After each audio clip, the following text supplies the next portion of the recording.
هلا حبايبي، شلونكم؟ شلون صحتكم؟ مرتاحين ان شاء الله. حبايبي شوفوا هذا شلون الخيار يخبل ناعم. قمت اخذته سويته طرش، صار 3 ايام سويته. بين ما جبت خل البارحة راح اخليه بالخل، بس نقعته بمي وملح وقلاص خل وياه ماتين.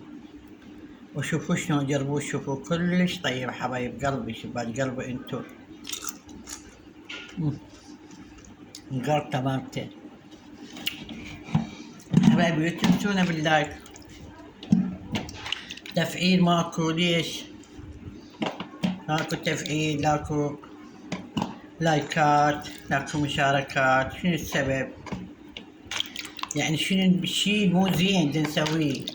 شو كل دا نسويه قدامكم، ما قاعد نغش، نحكي بالصحيح ونسوي بالصحيح.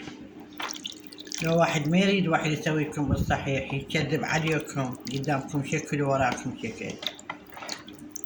حبايبي هلا بالمروة يا معودين.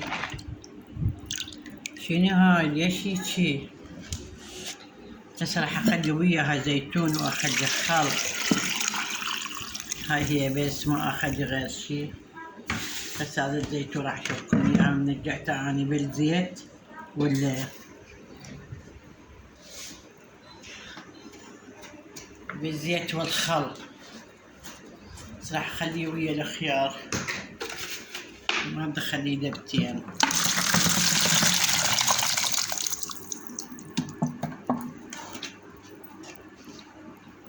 هذا انا احط له دهن على مود ما يقطن. تسوي هاي الطريقة، حطوا وياه دهن شويونة، اي دهن يعني عندكم، حتى لا يقطن، يبقى على حط تقدروا تخليه سنة ما عليه شي. بس انا عندي مسوية، ها شوفوا هذا صار من العام، هذا والله من العام. شوف شلون يخبل يخبل.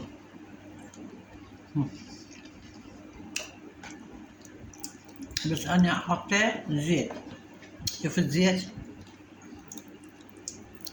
حتى يحافظ عليه.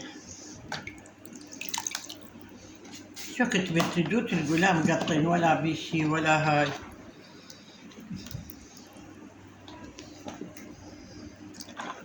اكو ناس ما تطلب الطريقة، يقول سر المهنة، بس لا، واحد لازم يعلم بالصحيح. حرام واحد يغش واحد.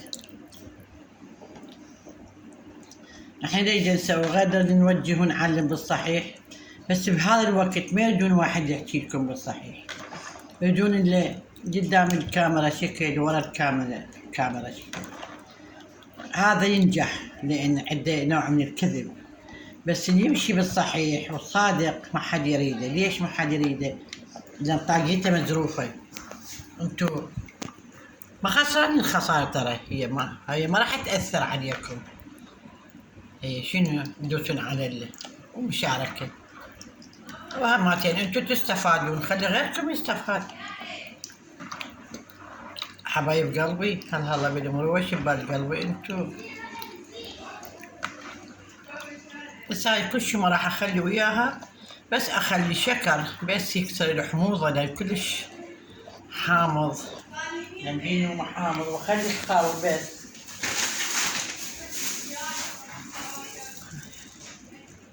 وين هاي تو تجيني؟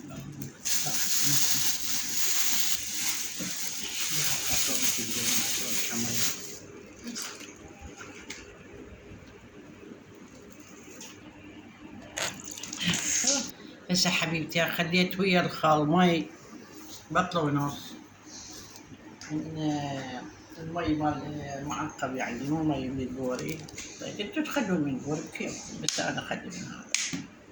بس راح اخلي وياها الشكر شوي يكسر الحموضة.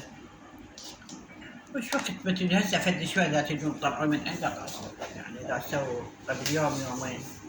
انا صار لي 3 ايام كان ما عندي خال، بين ما دزيت الخل. ان شاء الله يعجبكم يا رب ويخش نظركم. وهاي راح اخلي وياه شوية دهن من هذا الدهن الخل اللي ذبيته على مود ما يخرب. دهن جربوا بالدهن وشوفوا شلون يطلع يخبل.